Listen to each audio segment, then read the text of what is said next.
And now, tonight's presentation of radio's outstanding theater of thrills, Suspense.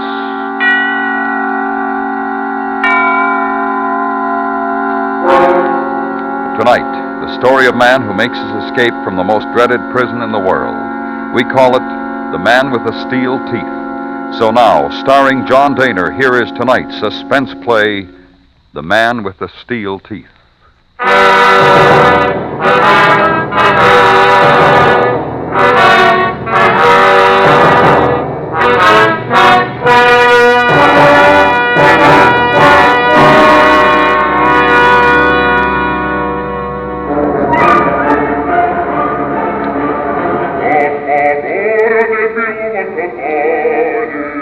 It began on the evening of April 29th.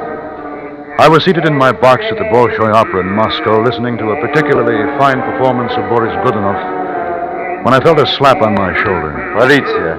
Пойдем. What do you want? Пойдем. Я из полиции. Отсюда. Now, look here. What's this all about? You are under arrest. Arrest? What are you talking about? Come. There were two other men with him, big men. In a moment, I found myself escorted down the corridor, down the grand staircase, and out into the dark street to a black limousine waiting in front. No one said a word as we sped through the streets, the men on either side of me staring straight ahead. Then we rounded a corner, and in a second I knew our destination. Lubyanka Prison, home of 1,000 ugly secrets and the dread MVD. We swung down a long ramp and came to a stop at a huge, unguarded bronze door. Inside, I was taken through another door and steered down a long corridor. It was the cell block.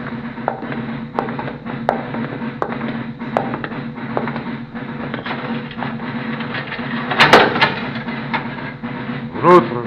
Идите. And I was a prisoner of the Soviet secret police.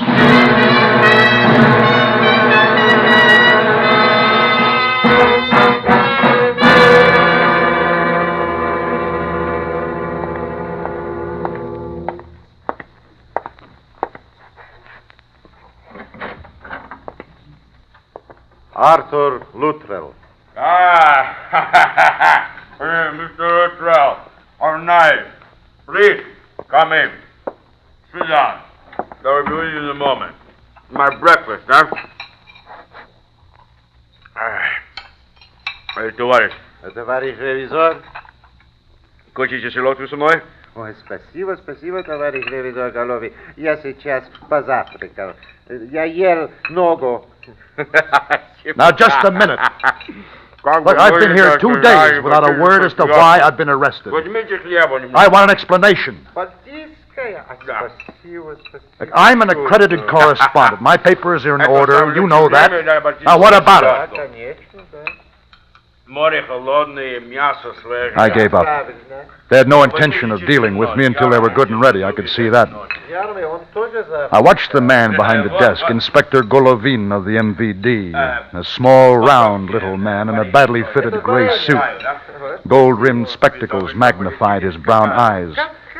And when he smiled, his full lips uncovered the most fantastic set of stainless steel teeth I ever laid eyes on, full uppers and full lowers. Then the morning feast was over. My dear Luttrell, how pleasant to see you again. Again? We've never met. You know it. I see we shall get on very well. Why am I here? A legitimate question. You are here to confess. Confess to what? Shall I read it to you? You have written my confession? No, my friend. These are the charges, only the charges. The confession is up to you. With my help, of course. You are interested? Go on. From the office of Max Golovin, Inspector District of Moscow, Reverend Tiberius, First Officer. No, this does not concern you. Attested to by the following officers of the People's State, it does not concern you. Subject. Concerning the activities of one Arthur Henderson Luttrell, correspondent WNA, citizen United States of America, resident of Moscow 2 years, hereinafter called accused. 1. That on the morning of August 21st, 1952, the accused was observed by witnesses in an exchange of objects with Azarigin engineer, former member Ukrainian People's Agriculture Cooperative, while standing near north entrance the Workers' Palace. The little man droned on, unreeling paragraph after paragraph of nonsense. Names of people I'd met as a reporter or at official functions, on the street, or anywhere. Names of people now dead or awaiting execution. It wasn't until this thought came that it dawned on me what my crime might be. And in the last paragraph, Golovin confirmed it. That Arthur Henderson Luttrell is accused of the crime of espionage and the encouragement of sabotage. That by the use of personal influence, he contributed to the deviation of 12 individuals, since convicted, sentenced, and in 4 separate instances executed, for crimes of treason against the state. Well? Very clever. Nothing clever, my dear friend. Merely a recitation of facts. Do you or do you not confess? To a trumped-up deal like this? No. Not on your life. On your life, Mr. Luttrell. Товарищ, прикажи его. Oh. You have been asked the question, my dear boy. Oh. Do you or do you not confess? You go to the devil. Еще раз. Oh. Confess. No. Confess. No. Confess.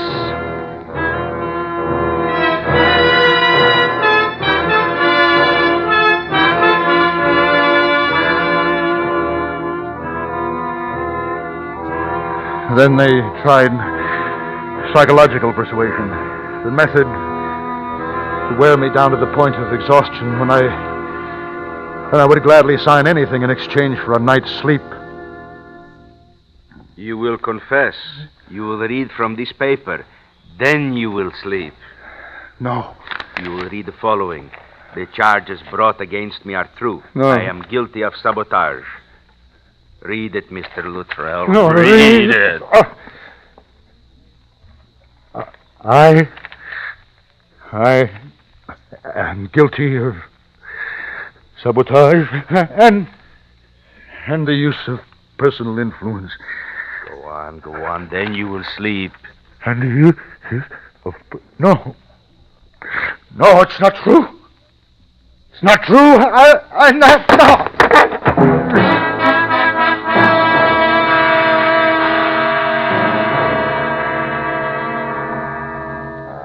And I awoke to find myself back in my cell.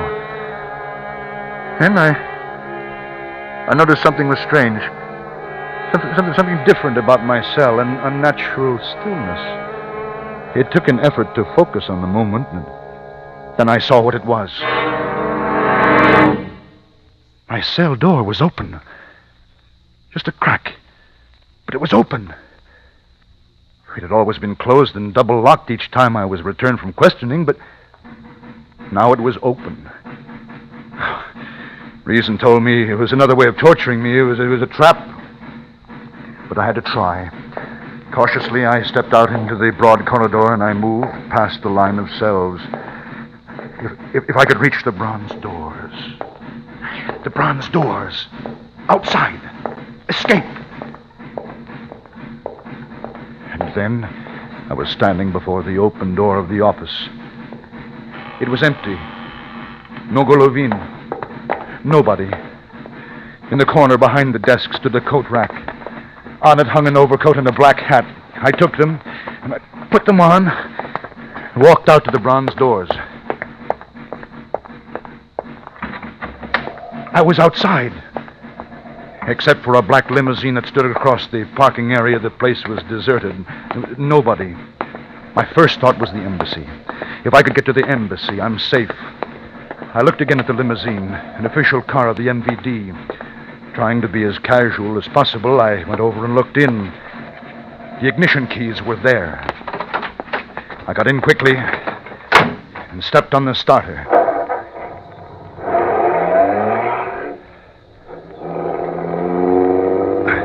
I drove carefully, alive to the fact that the city had 1,000 eyes. It was early morning, few cars were on the streets.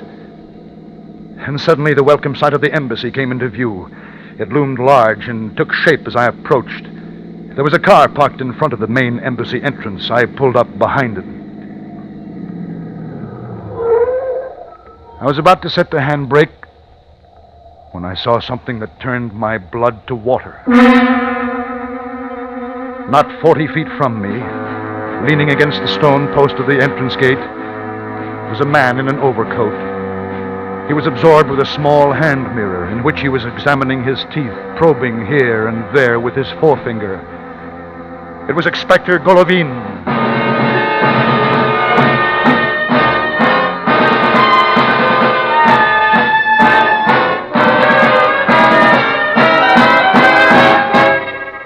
You are listening to The Man with the Steel Teeth, tonight's presentation in radio's outstanding theater of thrills, Suspense.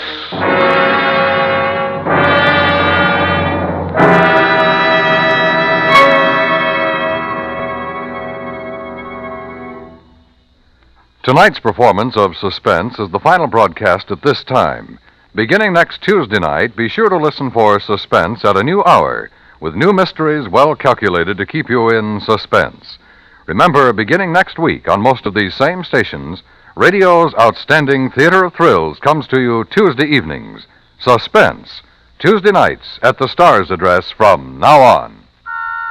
And now we bring back to our Hollywood soundstage John Dehner, starring in tonight's production of The Man with the Steel Teeth, a tale well calculated to keep you in suspense. Back out into the street. In the rearview mirror, I saw Golovin go to his car and start after me. I was in a panic. At the corner, I turned left and headed toward Red Square. Then began a dodging game that took us through the west section of Moscow and into the industrial suburbs.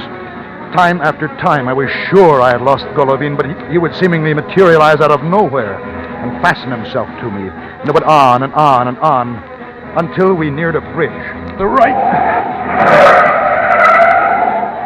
And picked up speed, and in a while found myself in open country with Golovin nowhere in sight. I had lost him, or he had lost me. What difference does it make? I had no chance of ever getting back to the embassy now. The MVD would be there waiting for me with a color guard, so I just drove on. On the strength of an MVD identity card I found in the pocket of my overcoat, I obtained gasoline at a small town, and I continued on westward.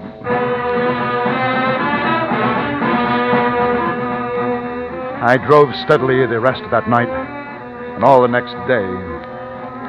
And late the following night, I reached the outskirts of Warsaw, and the time had come to abandon the MVD car. It had served its purpose, but by now the entire secret police undoubtedly was alerted to watch for me, so I left it at the side of the road and started walking. In half an hour, I was at my destination, to the apartment of an old friend. I was on the ragged edge. I needed rest.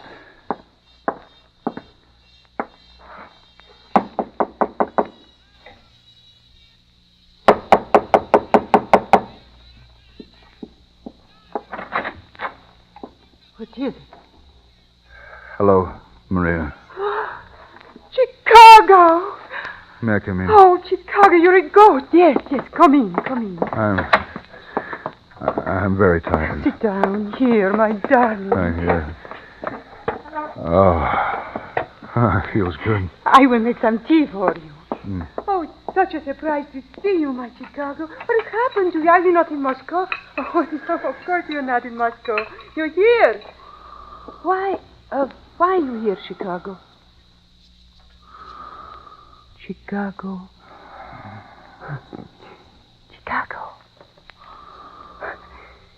Already you're sleeping. That is good. You sleep, my darling.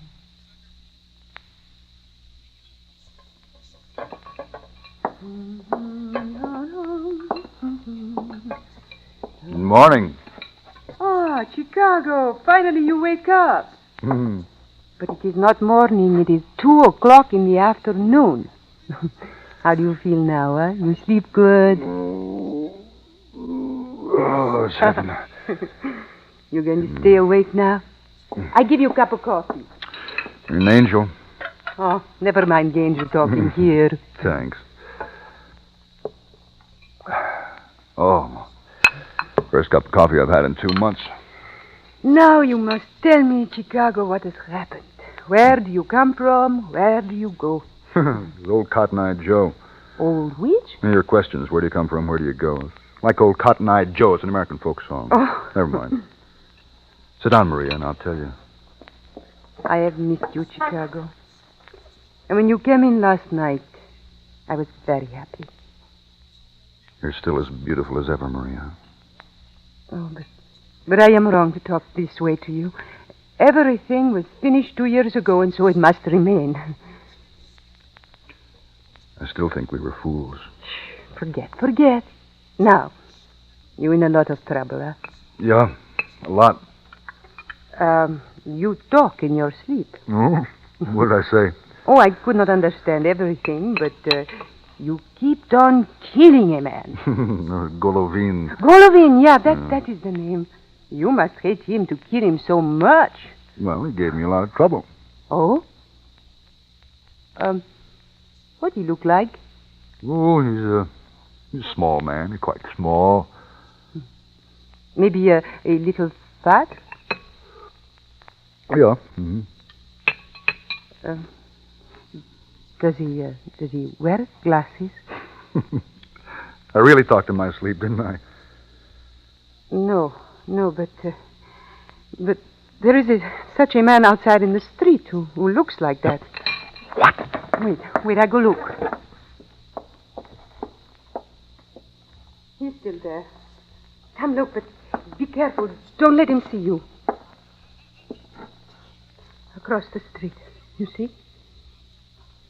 Oh, he has been there all day. He was there this morning.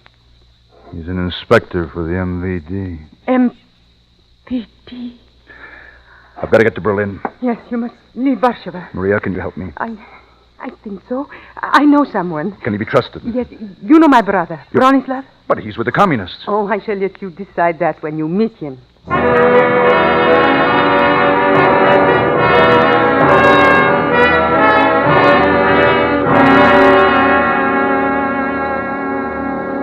And remember to use the pistol only as a last resort. So, go over your cards again, and we shall see if you know them. A personal identification card. Duck. Gasoline ration card. Duck. The ID badge where I work. Inspector for State Fisheries. State Fisheries. Travel permit. And a work record. Good. Now we go. Maria, I don't know how... Not a word from you. You saved my life, Maria. I'll never forget. So, give me a kiss now. Come now. Let us go. Goodbye, my beautiful Chicago. Goodbye.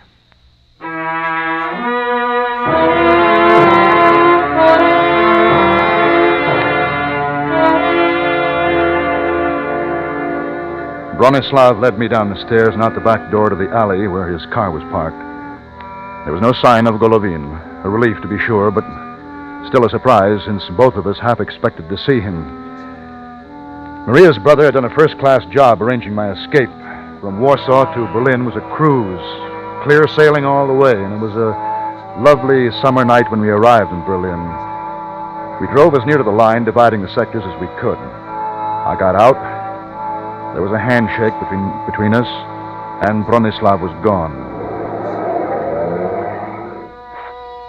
I started walking to the end of the street, the end of Soviet influence. 10 yards away, I rounded a corner and... Good evening, Luttrell. Golovin. The little man blocked my path so I couldn't get by. His hands were thrust deep in his pockets, a frightening smile on his face. So now it is the end of the road for us. No, Luttrell? For a while I thought this moment would never come to pass. But now it is all over. As he spoke, he withdrew a small pistol from his pocket, balanced it casually in his hand, and continued talking. This was the end for me. To think, Luttrell, I allowed you to escape, so that you could shoot me at the end of the road. Quite the sadist, aren't you? I allowed it so that I could make my own way here. Look, don't play games, Golovin. Games? No games. This entire thing was planned for my escape. Your escape? Mine. By following you, I could give the impression that I was only doing my duty by pursuing an escaped prisoner. A prisoner who, by chance, you understand, led me to here. You still do not believe me, do you? And I just don't get it, that's all. Luttrell, in my country, it is bad life. Soon my colleagues would have seen the things I could no longer hide, and then would come the purge. The purge of me. I had to leave before that could happen. So, now... And I find it kind of hard to swallow, I'll tell you that. Here, take my gun. Take it. Now you believe? So come, my dear boy. We cannot stand here. Let us go across the road. You see, I need you to vouch for my story when I am questioned. One thing, Golovin. Yes? What would you have done if you had found that your colleagues were closing in on you? I would have seized you immediately and taken you back to Lubyanka. You were never exactly what you would call safe, Mr. Luttrell. You were my insurance. Yeah. Oh.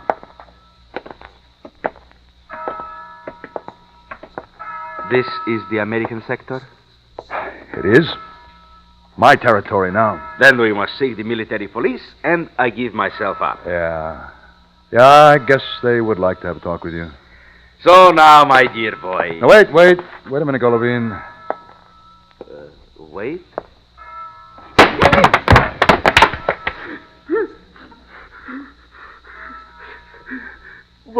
Why did you do that? A lot of reasons. You figure them out.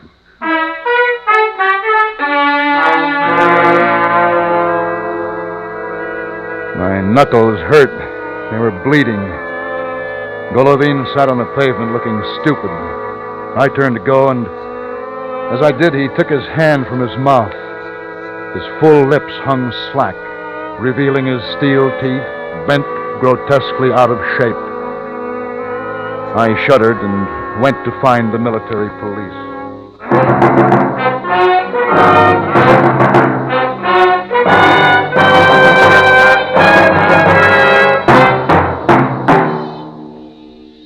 Suspense, in which Mr. John Dehner starred in his own story, The Man with the Steel Teeth. Next Tuesday, the story of 3 women and their vigil of death. We call it Waiting. That's next week on Suspense.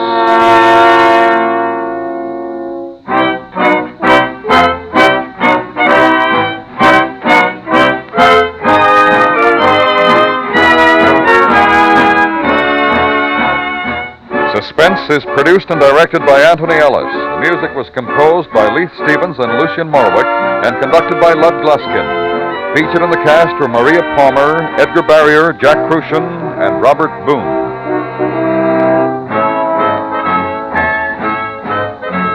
Crime Photographer Clicks Against Criminals, Fridays on the CBS Radio Network.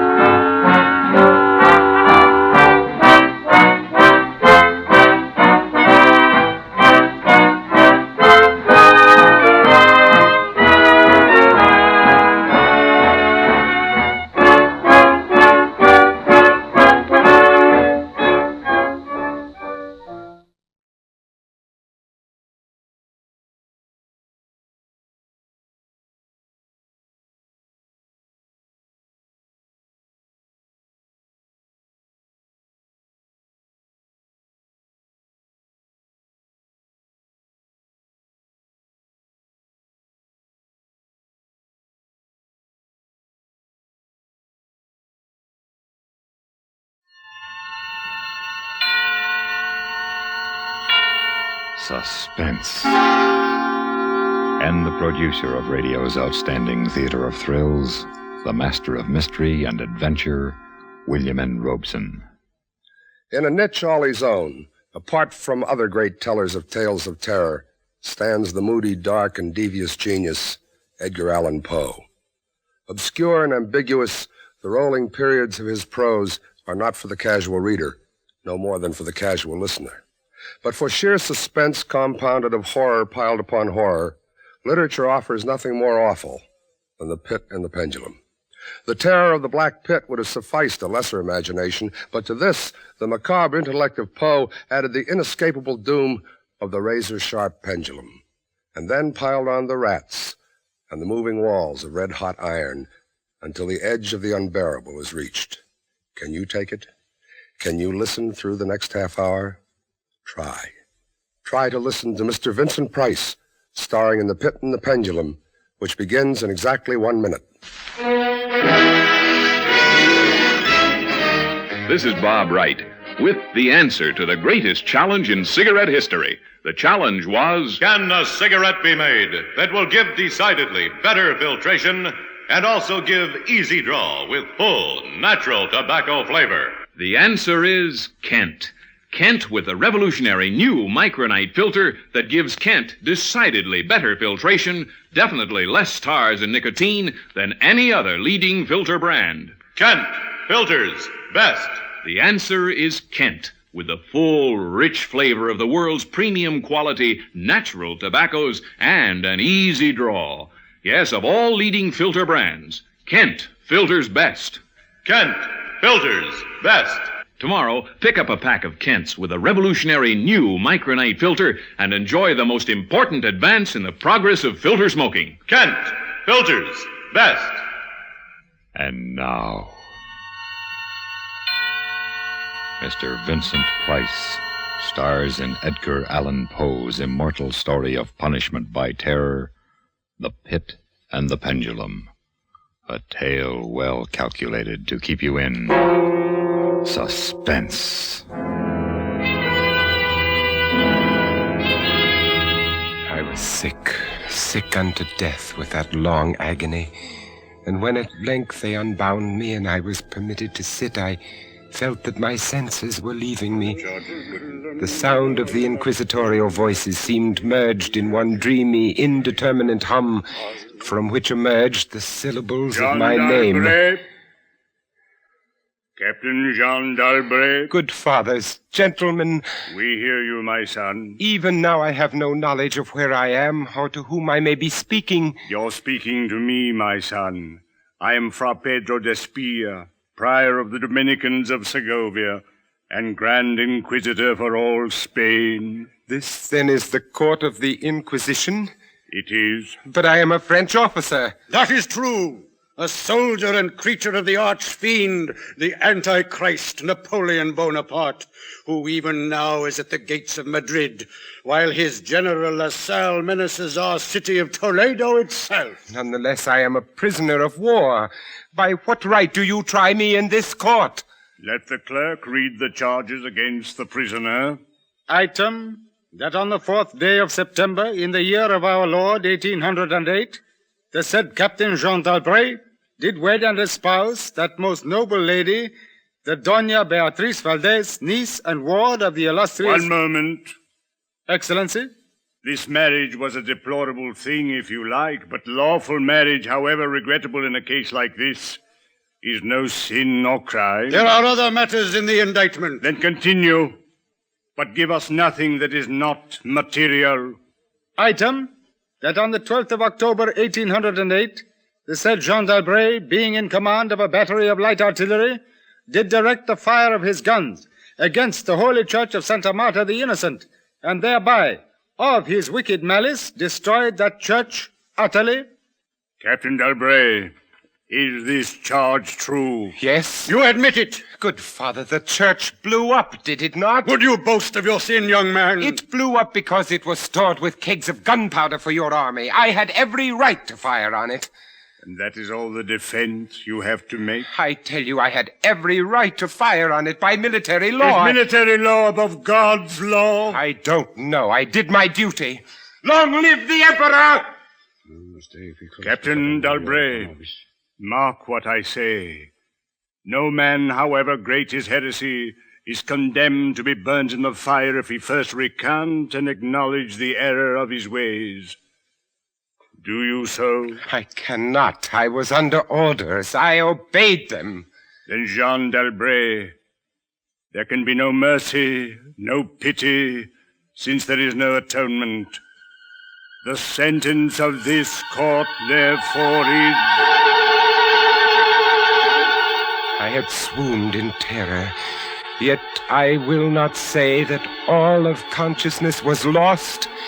In the deepest slumber, no. In delirium, no. In a swoon, no. In death, no. Even in the grave, all is not lost, else there is no immortality for man.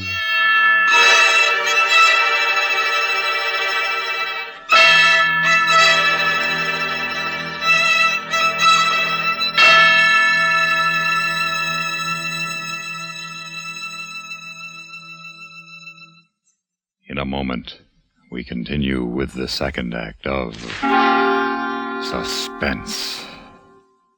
But first, some big news. The bold new Pontiac, the bold new Pontiac, the bold new Pontiac is here. With a Pontiac front seat that lets you in the back seat, Pontiac automatically moves up then back just like that. Pontiac automatically. A portable radio that pulls right out and plays all alone. When you plug it back in, it's a car radio, high fidelity too. what a nice tone. Set your speed on the new speedometer, Pontiac automatically. If you go too fast, a buzzer goes buzz, Pontiac automatically. More good reasons you love the bold new Pontiac. Pontiac automatically. The bold new Pontiac is here. And now, Mr. Vincent Price in The Pit and the Pendulum by Edgar Allan Poe. A tale well calculated to keep you in suspense.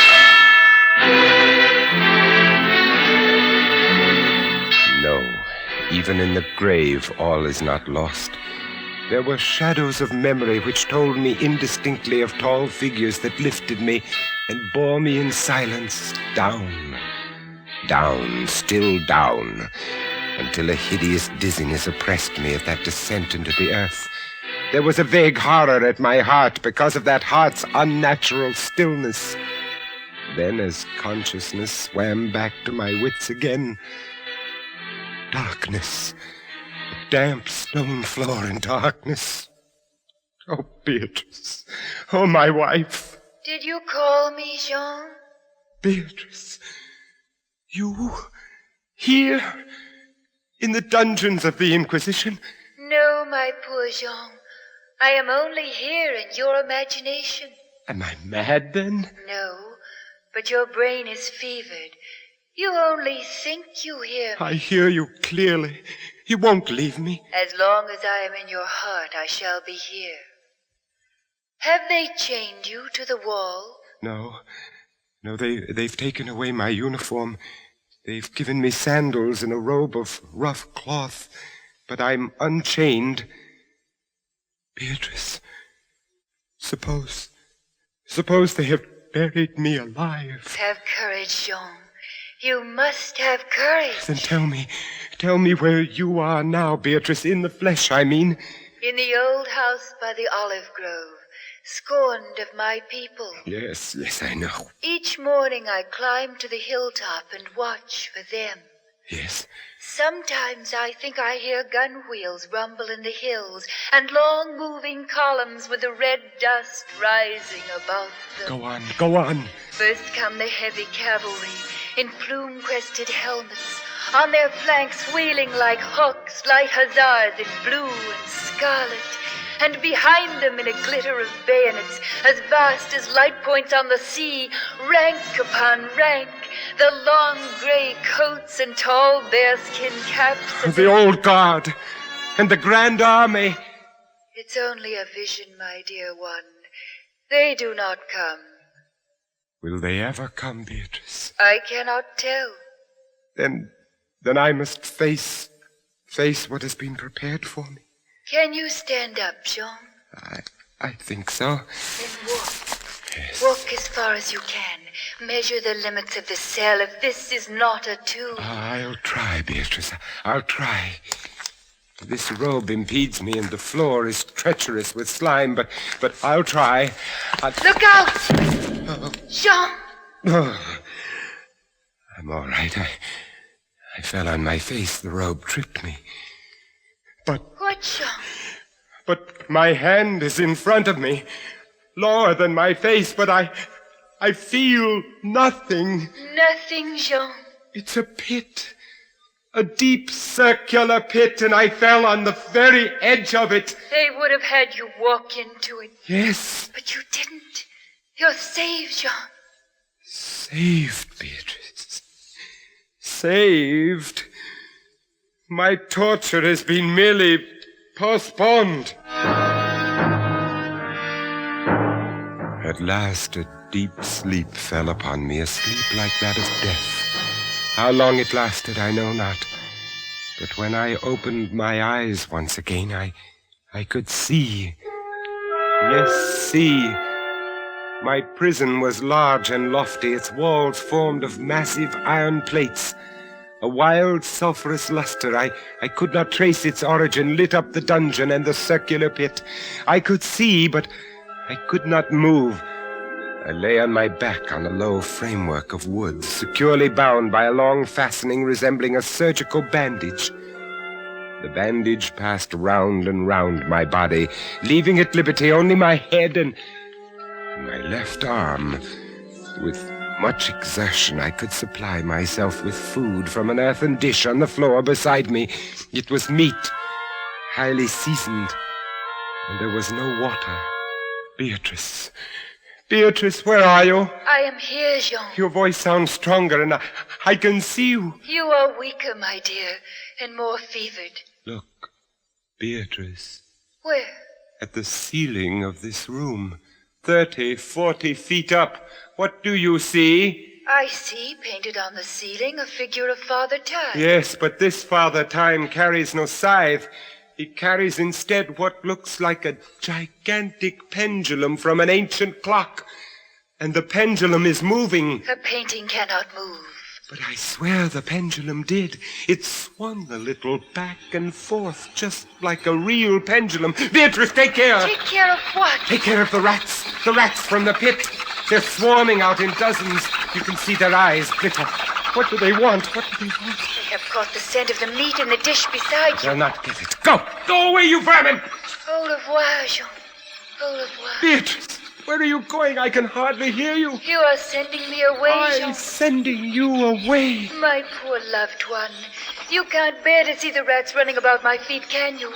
Even when you know I'm not here. Beatrice. It is true, Jean. You are sending me away. Yes, it's true. In a cell swarming with vermin, there are others I would rather see here. I would rather see. If you call me Captain Dalbray, then in spirit I am here. Go. I command you, Fra Antonio. Go! Not until I have first told you what is in store for you. Which is? Listen. Do you hear anything? Yes, I hear something. Turn your eyes upward. Look at the ceiling. The pendulum. Aye, the pendulum. It is descended. Only a foot or so as yet. As you notice, it is not really a pendulum. No? No. Its underside is a crescent formed of razor-sharp steel. You mean? A ponderous weight, Captain Dalbray. Its movement is slow now, but soon it will take on momentum. It will swing wider and wider, and with each broad movement, it will creep a trifle lower. The steel is directly over me. Yes, above the region of your heart. How long before? You need have no immediate fear. It will not be too soon. But how soon? Who can tell?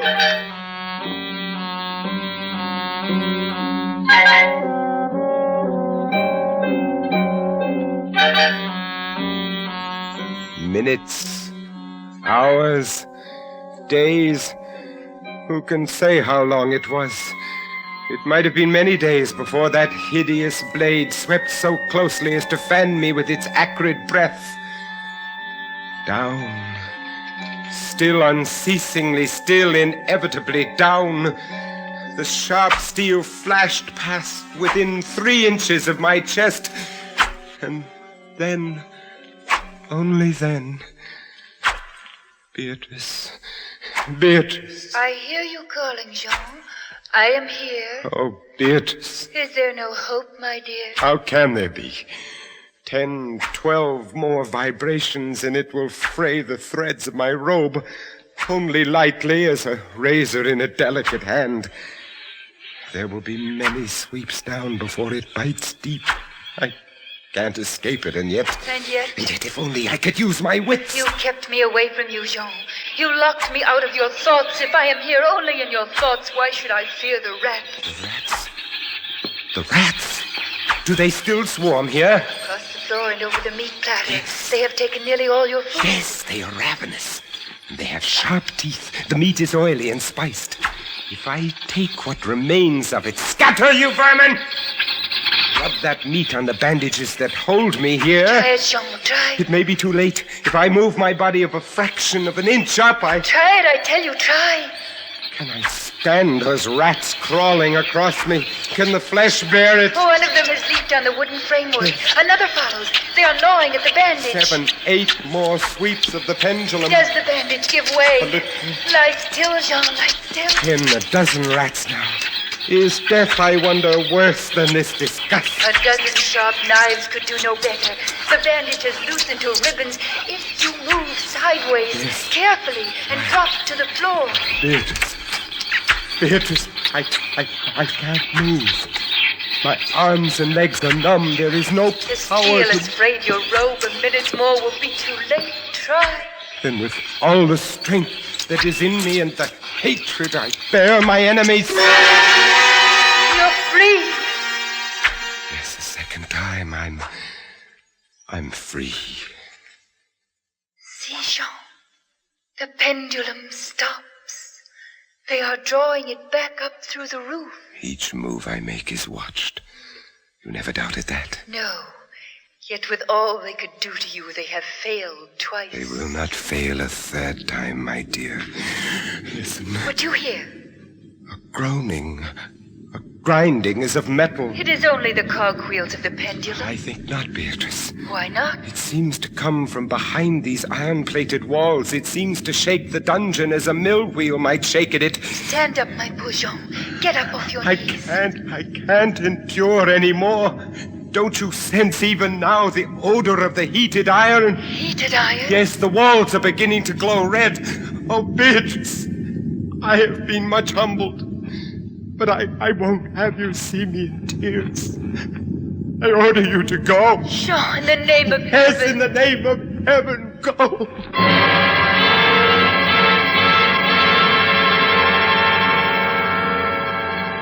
In just a moment, we continue with the third act of Suspense. More families, far more families, use X-Lax than any other laxative. X-Lax is the preferred laxative for one important reason. X-Lax helps you toward your normal regularity, gently, overnight. Today, many doctors recommend trusted X-Lax for youngsters as well as grown-ups. That's because X-Lax gives you the relief you want, the gentle way that nature wants, without upset. When you take chocolated X-Lax at night, it does not disturb your sleep. And X-Lax is so effective that the next morning you'll be well on your way toward your normal regularity. Seldom, if ever, will you need X-Lax the next day. Little wonder that of all the laxatives made today, tablet, powder, or liquid, X-Lax is the most popular. Next time, any time that you or any member of your family needs a laxative, make that laxative pleasant-tasting chocolated X-Lax. Introductory size, only 15 cents. And now, Act 3 of The Pit and the Pendulum, starring Mr. Vincent Price. A tale well calculated to keep you in suspense. suffocating heat pervaded the prison. I could draw no breath of air into my lungs. Against the lume of that fiery destruction, the thought of the pit and its coolness came like balm. Does the pit please you, Captain Dalbray? You again? Do you find its contents pleasing? Not the pit. And how shall you avoid it? Look! This dungeon has changed its shape. That is true. The walls are closing in. It was formerly a square, and now it is flattening slowly towards the center to force me into the pit. Of course. It will force you along with me. Again, apparently, you must be told, Captain Dalbray, that you are speaking only to your own sick fancy. I am not here at all. Farewell. Now, flatter and flatter grew the red-hot walls. I shrank back, but the closing walls pressed me relentlessly onward toward the loathsome pit.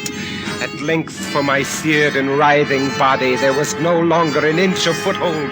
I screamed once. I tottered on the edge of the pit. I averted my eyes. Then there was a discordant hum of human voices, and then a loud blast of many trumpets. The fiery walls rushed back. An outstretched arm caught my own as I fell fainting into the abyss. It was that of General LaSalle. The French army had entered Toledo. The Spanish Inquisition was in the hands of its enemy.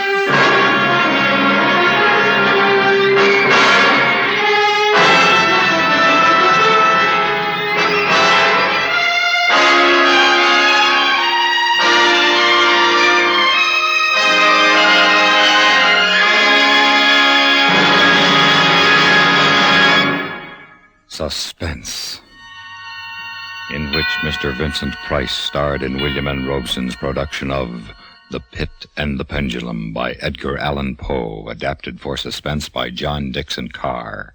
In a moment, the names of tonight's supporting players and a word about next week's story of Suspense. Here's good news for everyone who appreciates fine music. Heinz Soups offer you the LP Record Bargain of the Year. The best of 57 in classical music by famous RCA Victor.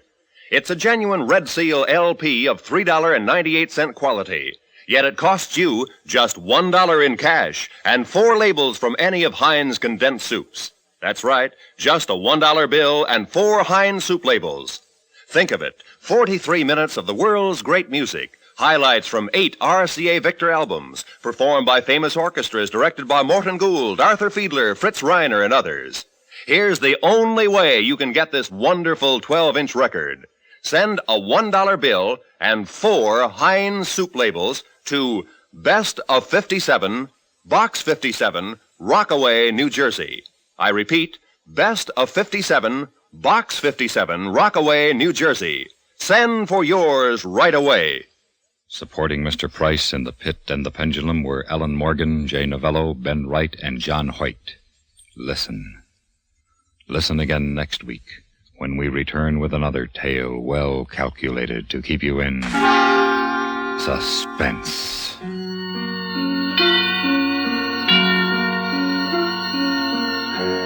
America listens most to the CBS Radio Network.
Suspense.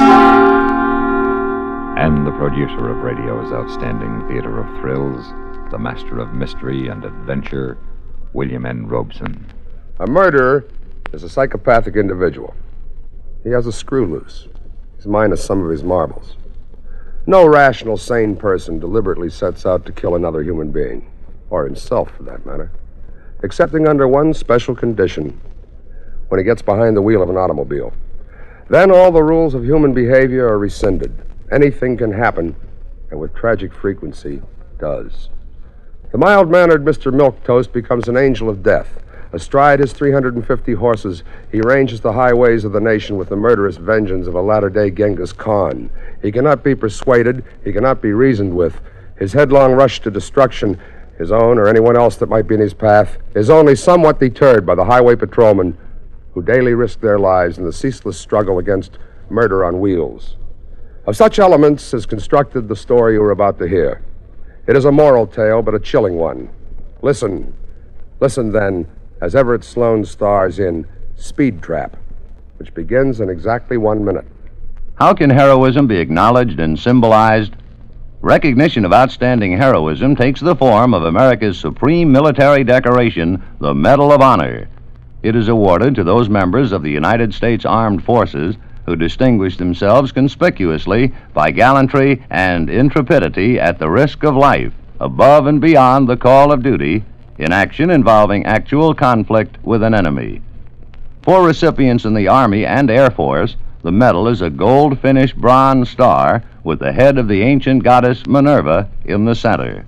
A laurel wreath in green enamel surrounds the five-pointed star, which is suspended by 2 links from a bar bearing the inscription Valor, and surmounted by an eagle with wings outstretched. The ribbon pad directly above is light blue, with 13 white stars arranged in the form of a triple chevron. The President of the United States is the only government official authorized to present the Medal of Honor. The award is made by the Commander-in-Chief in the name of Congress, thus accounting for why this highly esteemed decoration is sometimes incorrectly referred to as the Congressional Medal of Honor. Only a very small number of the many millions of U.S. Armed Forces personnel, past and present, have been presented this great symbol of courage to which free men can aspire, the Medal of Honor. And now, Speed Trap, starring Everett Sloane. A tale well calculated to keep you in suspense.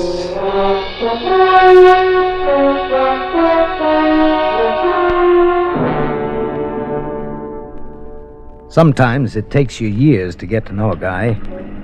Sometimes on the highway patrol, you learn all about a man in 10 minutes. Like the night Craig Hollister checked me out on my new beat. Now, there's a soft shoulder here, right? I didn't answer him. I was too busy sweating the grade. The wheel was easy in my hands. Too easy, like it always is on a slick highway. My headlights caught the rain and sleet slanting down from the pass. Hollister wiped the mist off the windshield. I thought of loosening my collar, but I didn't want to make a bad impression on him. I knew he was a good patrolman. They'd told me at headquarters. Well, good patrolmen go by the book. I wiped my hands one at a time and changed my grip on the wheel. There's a curve coming up. I don't see why they need us on this road. The drive'd be nuts to go over 30. People speed anywhere.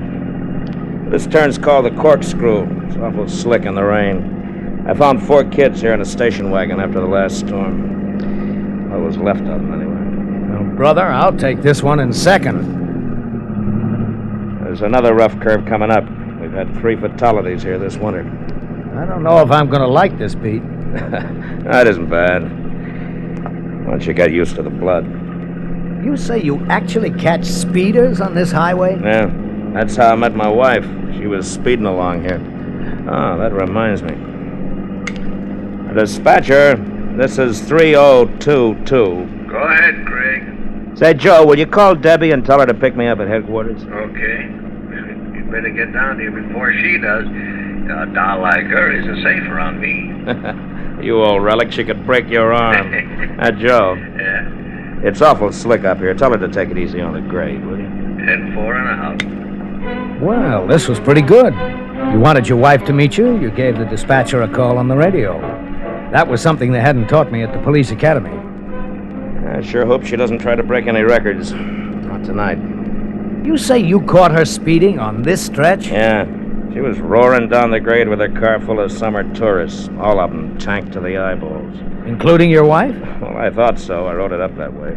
Yeah, then what happened? Now, the judge thought otherwise. Debbie cried, and her father had just given the county a new library, so the judge decided that she'd never had a drink in her life. There wasn't a dry eye in the courthouse. And you married her? Yeah, the best thing I ever did. I think. You think? Oh, today was our anniversary. I couldn't even spend it with her. She's been up there on the mountain alone all day. That's tough. You know, this beat's kind of lonely for a woman. Debbie says she doesn't mind, but I think she's bored. Well, here's a good spot. Pull over. Pull over? Yeah, we'll wait here and follow her down. Well, why? Well, sometimes she still drives this grade too fast, all right? With us in back of her, she won't take it easy. So I pulled over, of course. I was tired, and I was trying to get my own wife moved into our cabin, but the man said pull over and wait, so I pulled over and waited. I lit a cigarette. In the flare of my match, I could see he was squinting up the road. This joker was worried about something. He caught me looking and seemed kind of ashamed. Huh? She'll be along in a minute. Sure, no hurry. But, you can't follow her everywhere, you know. Look, Art, I'm getting a transfer, and Debbie and I'll be out of these mountains in a week. It's slick tonight, so it's okay with you, partner. Oh, sure. Sorry. Hey, what the... What's the matter? Look at those headlights up there. I twisted around in my seat. Half a mile up the grade, a pair of headlights stabbed over the cliff, seemed to hang there. Hollister gripped my shoulder. The light straightened suddenly and got brighter and brighter. The guy was practically flying. Holy smoke! Hollister was big. He didn't look like he could move very fast, but he was nothing but a blur jumping out of the patrol car. He was around the hood and swinging a flashlight in circles before I could even turn on my red light. The crazy headlights seemed to reach out at him. Hey, you crazy! Wait. Hey, you okay, Hollister? Yeah. Well, let's take him. Holy cow, I thought you'd had it. Close, but no cigar. He must be plastered. Did you get his tag? The lights blinded me. No, I could just see it was a black sports car, that's all. Looked like a Jag. A Jag? Yeah. Aren't you going to call the dispatcher? No. Pappy ought to be parked near a halfway house. A Jag, huh? Hello, 2429. This is 3022. It was a Jag, all right. And I'd caught a flash of the driver. It was a woman driver, young, blonde, with a crazy grin on her face. I felt sick. I'd picked up the pieces after a few wrecks down in the valley. Go ahead, Craig. It's bad enough when it's a man, 2429. but a young girl. 3022. Pappy, we're after a possible 502, 3 miles north of halfway house. He just about ran me down. Now be careful, huh? I'll try to take him. 10-4. Her, not him. Make this curve tight, Art. What'd you say? That driver. It's a woman. A woman? I think so. Oh. After this curve, you can cut loose for about 800 yards, and then try to get me close enough to spotlight her license. Hang on, partner. Holy smoke! Be careful! Can you get the number? The plate's covered with mud. She must have dragged a wheel on the shoulder. Maybe on the next stretch I can try again. No, we don't need the number. What do you mean? Well, you saw the car, a black Jag, you said. Yeah. A girl driving, you said? Yeah, why? Well, that's gotta be Debbie's car. It's gotta be my wife.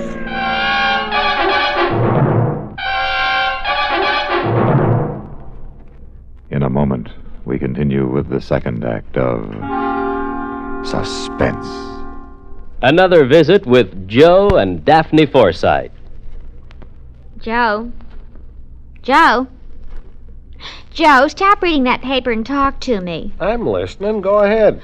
Well, I was talking to Mrs. Snyder today. You know, she's the one whose boy had 31% less cavities. Uh-huh. Well, she thinks that we should buy bigger savings bonds. Uh-huh. She says that when people can afford it, it makes more sense.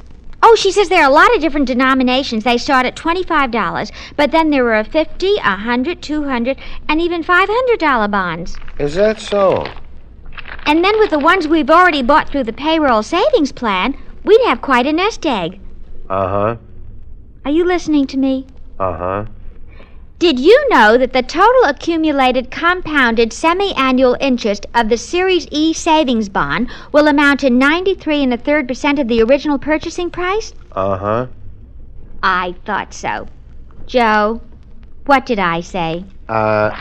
You said that United States savings bonds are a safe, easy way of investing. I did. That they help guard our country's freedom. And? They're the best investment in America's future. I said something else, too. Oh, yeah. You said that the total accumulated compounded semi-annual interest of the Series E savings bond will amount to 93 1/3% of the original purchase price. Well, now, how did you do that? Husband's trade secret. And now, starring Everett Sloane, Act 2 of Speed Trap.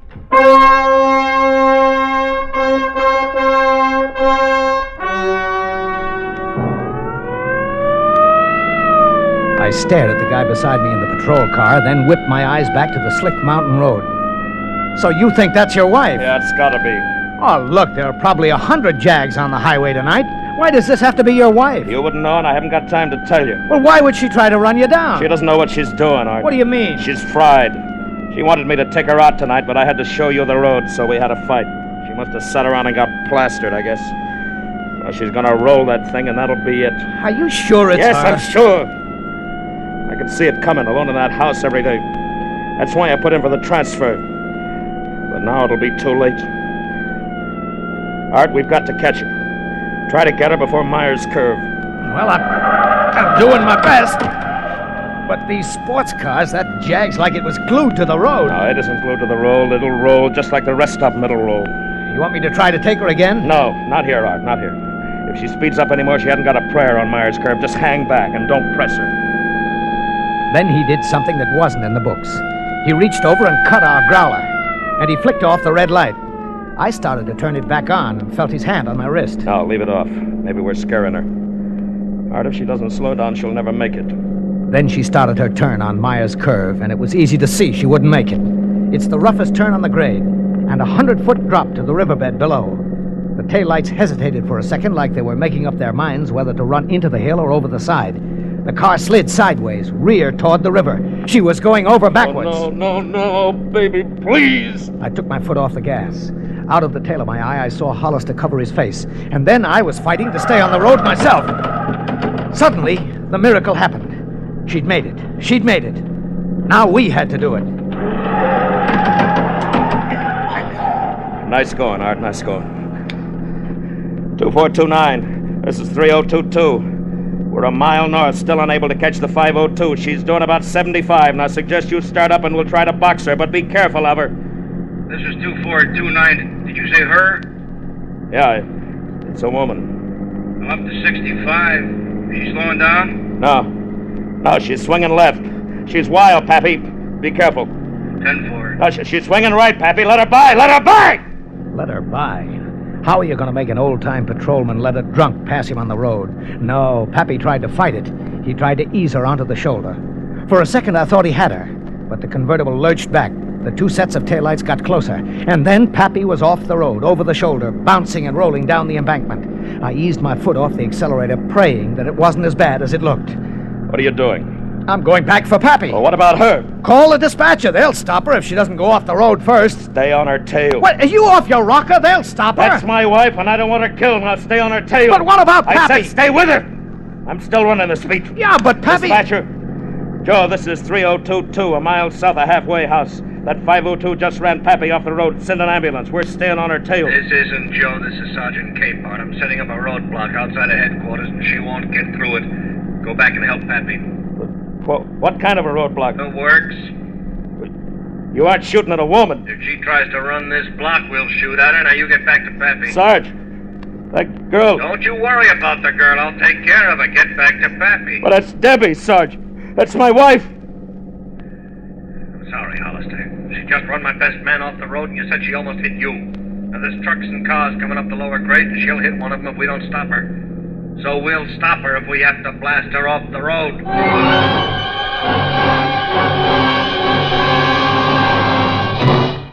In just a moment, we continue with the third act of Suspense. We have, together, ample capacity and freedom to defend freedom. This is NATO, the North Atlantic Treaty Organization. Very simply, NATO is an organization of free countries which have learned to live together and to work together in the firm conviction that their fundamental unity and combined strength are indispensable to their individual security and the peace of the world. The United States of America is a part of NATO. You should be aware of and alert to the objectives and programs of the North Atlantic Treaty Organization. And now,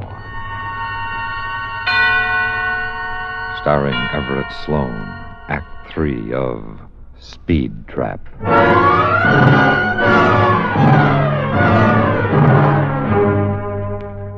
I felt sorry for the man beside me. I knew what was happening outside headquarters.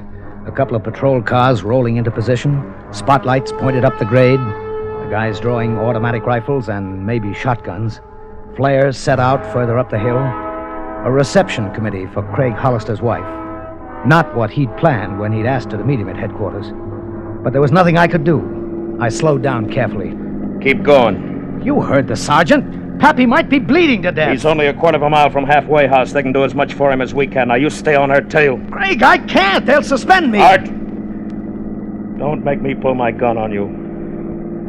Now, watch this next curve. But what can we do? We can't stop her. If she tries to run the barricade, they'll blow her apart. If she... Hang on. If she doesn't slow down, she won't even get to the barricade. Turn off your lights. Turn off my lights? That's right. When she doesn't see us, she slows down a little. Well, how am I going to see? Use her lights. Her lights. Fine. Great. But what if there was something coming up the grade? I wondered if Hollister had gone nuts. He was peering ahead. He seemed to have got hold of himself. I didn't really think he'd pull a gun on me, but suddenly I knew I'd go along with whatever he was trying to do. I flicked off the lights. It seemed to help. The car ahead lost some of its crazy fear. Now you're gaining. Okay, use this stretch here. Oh, Debbie, baby, watch out, watch out. We're gaining, but if she makes this turn, she's only got a mile to the barricade. Is that a car coming? Oh, it's a truck. Oh, Debbie, please get over, get over! She won't make it. She won't. Watch out. Get your lights on. Okay, Art. Now catch her. Hey, you gonna shoot her yourself? I hope not. I hope not. Look, you have to get closer. I'll never do it from here. Closer, the man said. I was already pushing 80, and the range was still too far unless he was aiming for a lucky hit or an unlucky one. You gotta catch her by that stretch in front of headquarters. Right. If he was going to shoot out a tire, it would have to be there, the only level shoulder on the grade. But that was where the barricade was. Well, we just have to get her this side of it. Hollister rolled down the window, and I felt a spray of rain on my face. And suddenly I saw the barricade spotlights. She's slowing any? Nah, putting on speed. Well, I can't wait any longer. The range was just too great. It had to be her left rear tire. If she went off the other way, she'd be killed. But she was just too far away. Suddenly, not really wanting to, I jammed down the accelerator. The rear end swayed and lurched. My hands were sweaty with fear. Thanks, Art. And that did it. The convertible began to turn, hesitated, and headed for the shoulder. It leaped when it hit the dirt, half-turned. Debbie!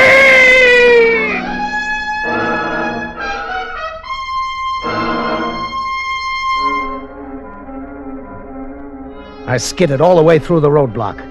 The guys from the barricade beat us back to the crash. But it was just as well, because without help, I'd never have been able to keep Hollister from the ruined convertible. Will you let me go? Let it out! Will you cool off, Hollister? Wait till we get her out. The doc's coming now. But I killed her. I killed her. No, we don't know yet. Here's the ambulance. Doc? Doc, she's right down there. And how's Pappy? Broken leg. Oh. That's the car that ran him off the road? Yeah, that's it. A patrolman and an ambulance driver set a litter by the ambulance. Two other guys had Craig in their patrol car trying to calm him down.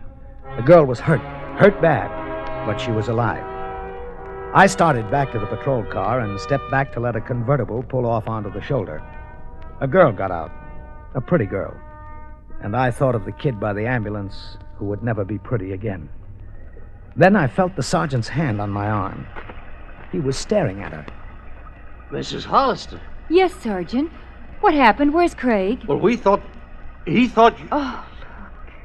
Oh, the poor thing. She's just a kid. Yeah, but she figured she was old enough to get fried to the gills and make that grade on a rainy night.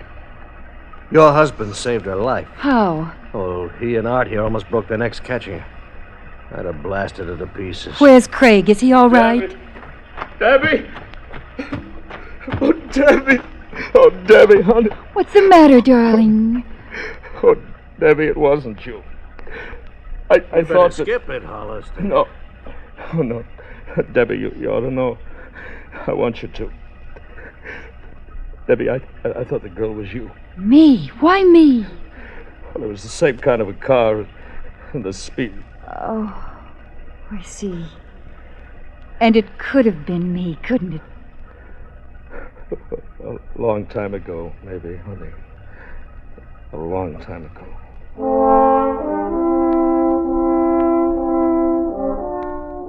Well, his arm was around her when they walked away, and Craig Hollister had a kind of thoughtful look in his eye.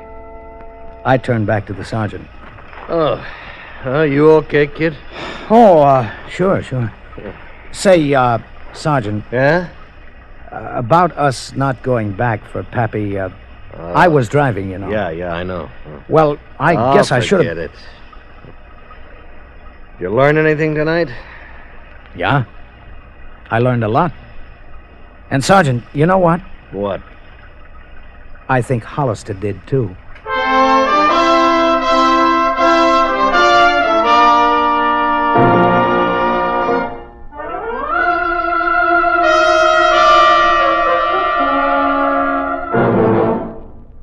Suspense, in which Everett Sloane starred in William N. Robeson's production of Speed Trap by Hank Searles. Supporting Mr. Sloane in Speed Trap were Ellen Morgan, William Conrad, Jack Crucian, and Lawrence Dobkin. Listen. Listen again next week when we return with another tale well calculated to keep you in suspense.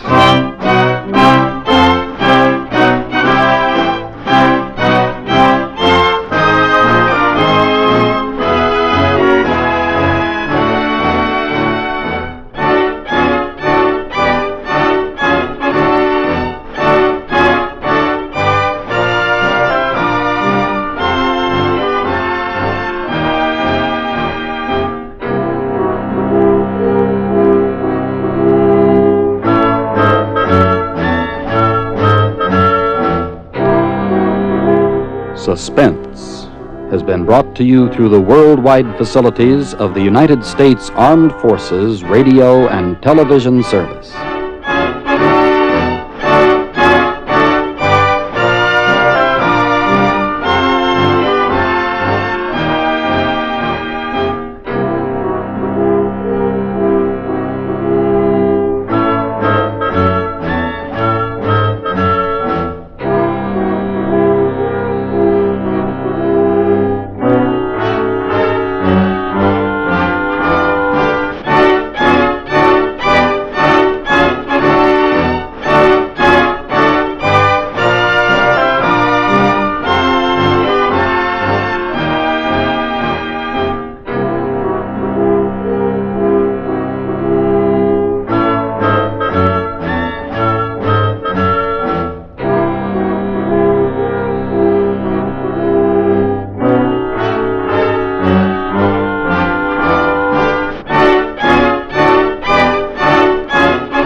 Suspense. And the producer of radio's outstanding theater of thrills, the master of mystery and adventure, William N. Robeson.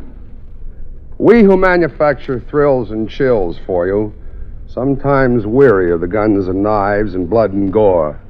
We yearn to smile once in a while. We crave an occasional chuckle instead of the groans which fill our working days. But murder is serious business, and all too rarely do we find it a laughing matter. The story you are about to hear is one of these rare and happy occasions. It concerns two missing persons and the intertwined lives of two French chefs named Henry Stringbean and Frank Pigsfoot, and how their friendship flourished in the kitchens of a New York restaurant called the King's Eggplant. It marks also the welcome addition to Suspense's company of stars of the popular French actor Maurice Massac. Listen then as Monsieur Massac stars in One Chef, Well Done, which begins in exactly 1 minute. How can we recognize devotion to freedom? One way is to be able to identify the Navy Cross, established by Congress in 1919. A cross made of bronze, it contains a design of an old sailing ship, the Caravel, with crossed anchors and the words United States Navy on the reverse side. It is suspended from a blue ribbon with a narrow white stripe in the center. This rare award is given to any person serving in any capacity with the naval service of the United States, who distinguishes himself by extraordinary heroism in connection with military operations against an armed enemy. Individuals who have received the Navy Cross include sailors who distinguished themselves during America's involvement with Japanese operations in China from 1937 to 1938, and men aboard the U.S. gunboat Panay, which was bombed and sunk in Chinese waters on December 12, 1937. The Navy Cross stands for extraordinary accomplishment, which a proud nation notes and acknowledges with gratitude. Who is next for the Navy Cross? It can be any dedicated seaman who so conducts himself as to be worthy of the great tradition of this honored symbol of freedom, the Navy Cross. And now, One Chef, Well Done, starring Maurice Marsac. A tale well calculated to keep you in suspense. Many times it is asked of me, how is it that you, Henri Haricot-Vert, have risen to the exalted position of chef de cuisine at such a tender age? And I, Henri Haricot-Vert, shrug with modesty and reply, well, it is because I began my apprenticeship in Paris when I was but 11. It is also because your America is the land of opportunity. It is also because Monsieur François Pied de Cochon is no longer in the kitchens here at the restaurant Les Aubergines du Roi. You do not understand concerning François? Permit me then to begin at the commencement. It was in the spring of 1901 that I applied for a position to Monsieur Smith, proprietor of Les Aubergines du Roi.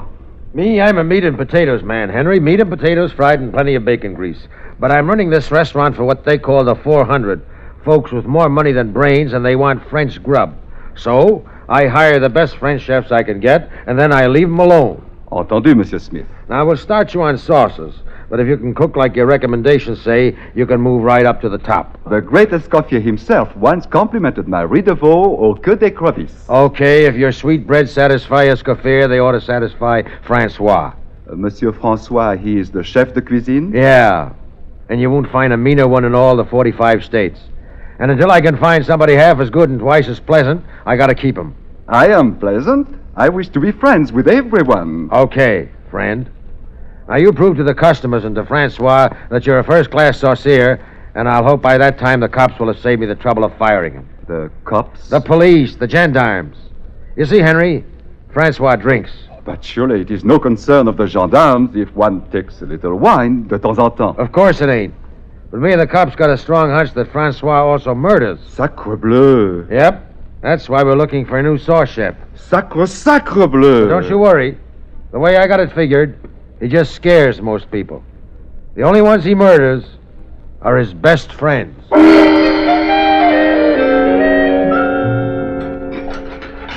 Idiot of a goat! I instructed you to poach that salmon, not to make a stew of it. Get out of this kitchen before I take my sharpest knife to your miserable That's him, Henry. gullet. Oh, Francois. Don't come screaming at me during the dinner preparation, Monsieur Smith. You stuff your kitchen with mutton-headed fools who cannot slice a shallot. Your stupid New York gendarme harassed me with questions about poor Lucien's death. And today my head throbs as though it were a veal cutlet becoming a scallopini. Now, Francois, don't get excited. I just want you to meet the new sauce chef. Monsieur Francois Petitcochon, Monsieur Henry Haricot Vert. Bonjour, monsieur. What is bon about it? Can you cook? Henry's got recommendations from Escoffier. Who asked you, espèce de chameau? Now then, haricot vert, get into your working clothes and prepare a bolognaise, a bordelaise, and a rouennaise. And if by some happy accident all three do not taste like raw flour paste, you and I shall be the best of friends.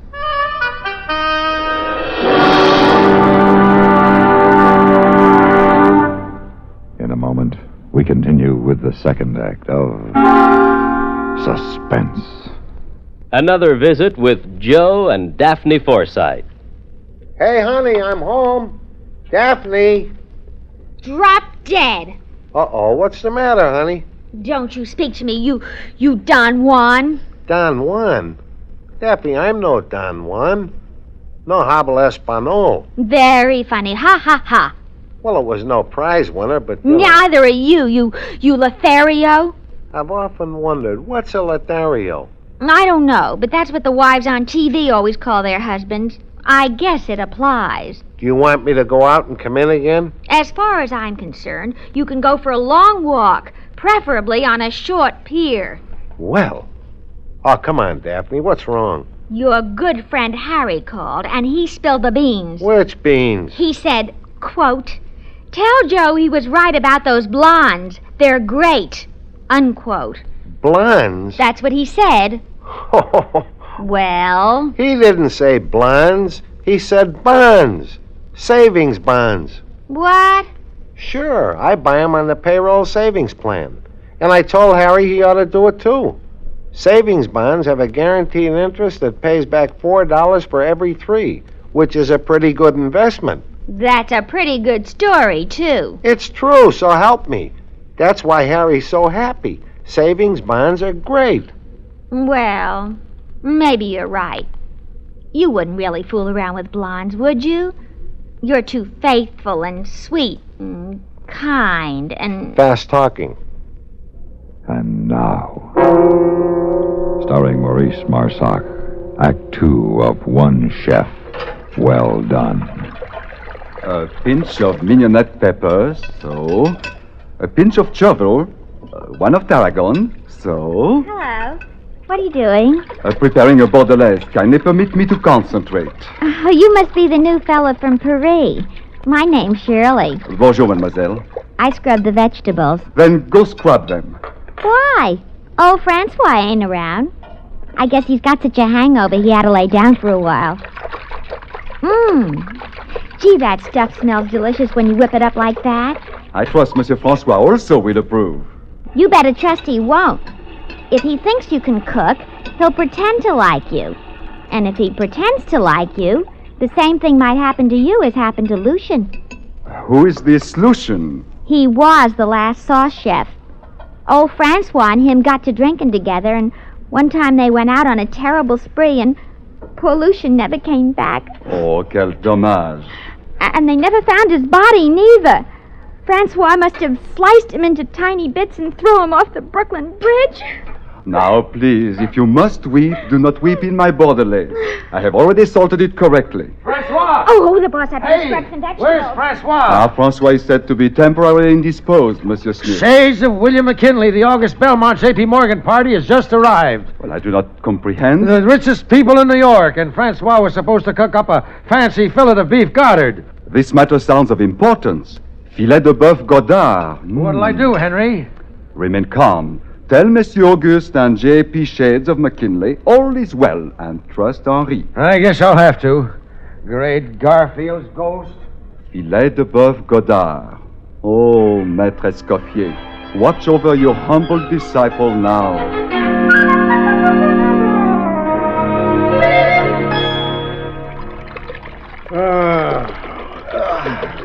Nothing like a few moments in Madison Square to relieve a murderous pain in the head.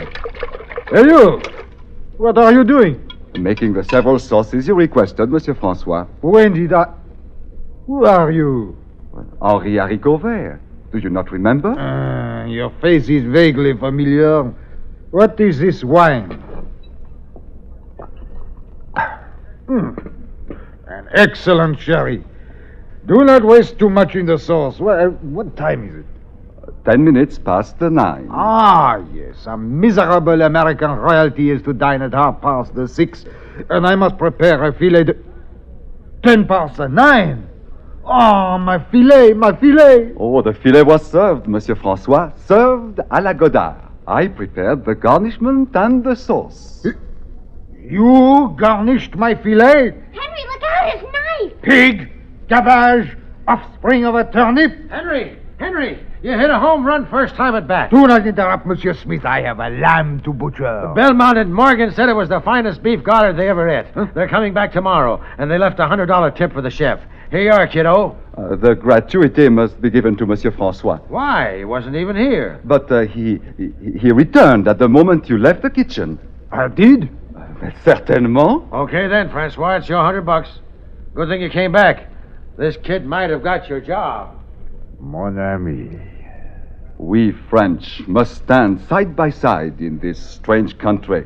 What you have done is what Lucien would have done. What you have said is what Lucien himself would have said. Come, we shall toast the dear departed Lucien in his magnificent sherry. Francois, what happened to Lucien? I do not know. All I recall is that one night Lucien and I went on a magnificent soiree from which poor Lucien never returned. You remember nothing else? Only this. Somewhere in the dim, dark caverns of my memory, the two of us enter a large, dark room with a row of white beds, some sort of transient hotel. We fell asleep, and I think that when I woke, his bed and all the other beds were empty. And I think I left rapidly and silently through a side door. I think. Francois, my friend, could you by any chance have murdered Lucien? Oh, Dieu, no. At least I don't think I murdered him. But one day, you shall help me to find out. Poor Francois. If he did not think he murdered Lucien, then I, Henri Haricot Vert, also refused to believe it. In spite of our employer's views and those of the gendarmes. In spite of the views of Shirley, the vegetable bather. You could be head chef here if you wanted to, Henry. Mr. Smith keeps saying so. Francois and I constitute a two-headed head chef. It does not matter what title we are called by. That's another thing. You're always hanging around with old Francois instead of paying a little attention to me once in a while. And what could you contribute to a discussion of classic cookery? Is cooking all you French guys think about? When I think of other matters, do I not seek your company? Yeah, and you always try to get me drunk. Just like Lucien used to. I believe Lucien and I would have had a great deal in common. That's what I keep telling you, Henry. If you don't quit being friends with Francois, you and Lucien will be dead in common. And when you are, don't come to me for sympathy. One who is too stupid to cook cannot understand one whose whole life is cookery. But Francois and I, we understand each other parfaitement. And often, when the diners have departed and the kitchen help had gone, we would remain at the restaurant and create magnificent dishes. And now, mon ami, the question is, how shall we prepare this large corn-fed ham? First, I have a question for you, Francois. I have found in the spirit pantry a case of these strange bottles. The label is printed in American, and while I now speak the language like a native, I do not yet read it so nifty. Let me see. Old Whiskey Bar Bourbon Whiskey, 100 proof, bottled in bond. Ah, yes, Henri. This is an American cooking wine made from the fermented juice of the corn. Taste it, mon ami. Voila. Your turn, Francois. Mon ami, I have an inspiration. We shall create a sauce for the corn-fed ham from this corn-flavored wine. So, why do you weep? No. If it is bad, we shall simply feed it to Monsieur Smith. No, mon ami. I weep because, tout à coup, I too have the inspiration. Now we shall at last discover the fate of poor Lucien. You believe that he died from eating ham? No. On the very evening Lucien and I embarked upon our last soirée, he too thought to create a corn wine sauce for a ham. And when we had tasted enough of this usqueba to determine its properties led us on a grand exploration from which he did not return. Ah, you believe that a bottle or two or three might lead us on a similar grand exploration? Oui. Even now, incidents I could not recall begin to take shape in my memory. If only I can recall the very incident of Lucien's departure, perhaps even the idiot gendarme will leave me in peace. So, mon ami, we shall try to retrace every beautiful, fatal step, and you shall play the part of Lucien.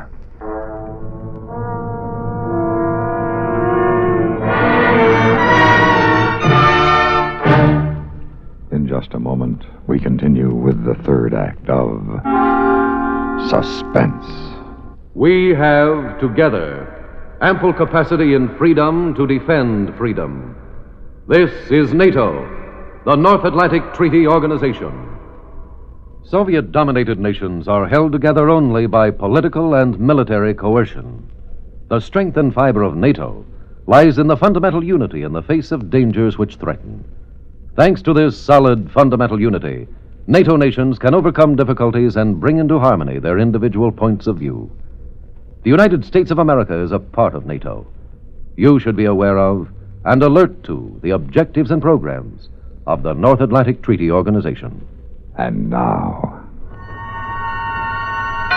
starring Maurice Marsac, Act 3 of One Chef, Well Done. And thus, after the third bottle of old Usquebaugh bourbon corn wine, the sauce was not completed, for I dimly remember that at this point, Francois and we were somehow standing in the corner of 14th Street and the Broadway, and 7 horse cars already had gone by. Now, the 8th approached. It cannot be any horse car, Henri. The one on which Lucien and I embarked was driven by an old chestnut mare named Mabel. Then we must await the same car. This car to Delancey Street, Moss Street, and Fulton Fish Market. Pardon, monsieur. Who is the noble horse who pulls your conveyance? Her? That's old Mabel. Voila! Off with you, my hunter bagarre! Hey, what's the idea? Alors, Mabel! Allons-y au boring! Come back, your horse, Stephen Clark!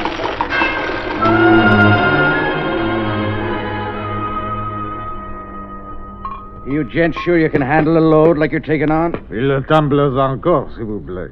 Hey, wasn't you in here a few weeks ago? Well, Henri, Mabel has brought us to the right place. Sure, only it was with another guy, Lukey or something like that you called him. The excellence of your memory is exceeded only by the charm of your establishment. Now, Henri, we must seek the hotel from which Lucien never returned. So don't tell me your boys is leaving already? No offense, monsieur. Oh, offense, my hairpiece. I want to do you a favor. I'm kind of worried about you getting home.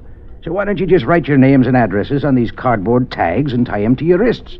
Then if you pass out somewhere, the cops will deliver you. Merci. You are a true friend. Don't mention it. And what's yours, gents? Henri. Do not inscribe your correct name. No. No. Write as I am writing. Name unknown. Address unknown. As you wish. But why? Our true friend is a spy of the gendarme, but we have now outwitted him.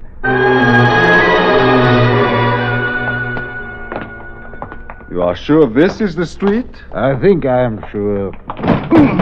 What's the matter? It's nothing. I have simply run into a building. Then it is the hotel we seek. Lucien discovered it in the same way. But where is the entrance?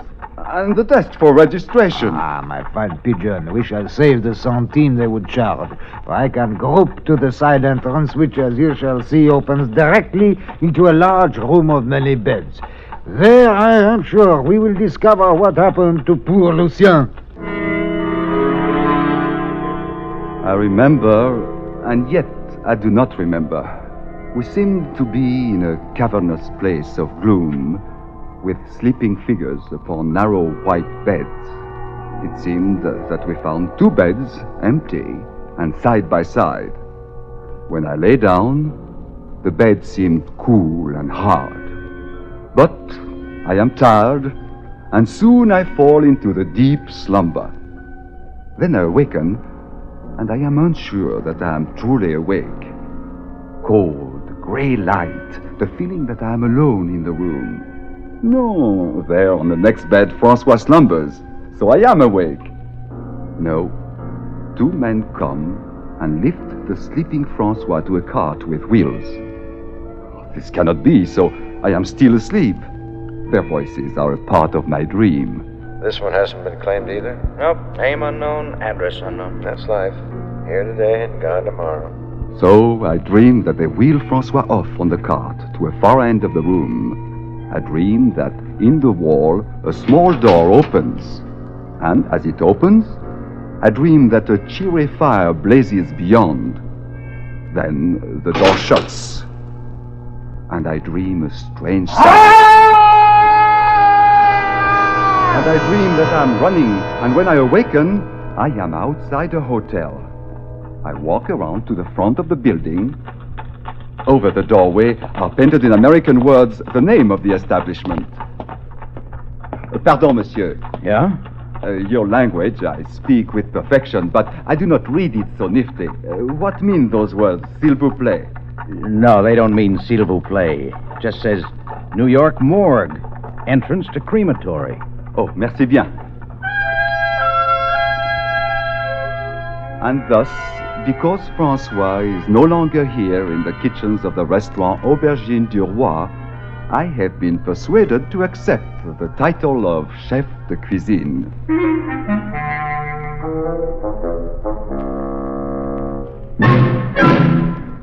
Suspense, in which Maurice Marsac starred in William N. Robeson's production of One Chef Well Done by Francis von Hardesfeld. Supporting Mr. Marsac in One Chef Well Done were Sandra Gould, Joe DeSantis, Ben Wright, and Jack Moyles. Listen. Listen again next week when we return with another tale well calculated to keep you in suspense.